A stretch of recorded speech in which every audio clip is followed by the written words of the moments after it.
একটা ছোট্ট শব্দ যেটা কোরআনের মিশন ডিফাইন করে। আজকে আমরা শিখব লিইউং দেয়ার, মানে হচ্ছে যেন তিনি সতর্ক করেন। লিইউং দেয়ার, এখানে লি হচ্ছে হারফুন নাসব ওয়া তা'লিল, মানে লামুত তা'লিল, মানে হচ্ছে so that or in order to.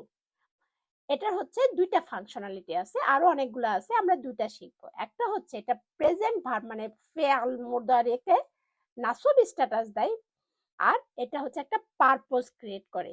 এখন আপনারা যদি দেখেন ইউং জিয়ার যে ফাথা একটা এন্ড আছে, মানে জবর শেষে আছে, যদি অরিজিনাল প্রেজেন্ট ভার্ব হয় তাহলে হবে ইউন জিরু, আর লি করে দিয়েছে কি লি প্লাস ইউন জিরু হয়ে গেছে ইউন জিয়ার।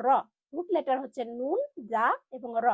আপনারা মনে রাখবেন এটা হচ্ছে আসলামা ইউসলিমু ফ্যামিলি, মানে ফ্যামিলি নাম্বার 4। আপনারা মুখস্থ করবেন আনজারা ইউন জিরু। এখন কুইজ, ইউন জিরু মানে কি? হি ওয়ান্টস নাকি হি ওয়ান্ট? পজ করুন ভিডিও, টাইপ করুন। আর আপনারা যদি অ্যারাবিক গ্রামারের চিটশিট পেতে চান, অ্যারাবিক লিখে কমেন্টস করুন। আহসানতুম। Follow for next part. আসসালামু আলাইকুম।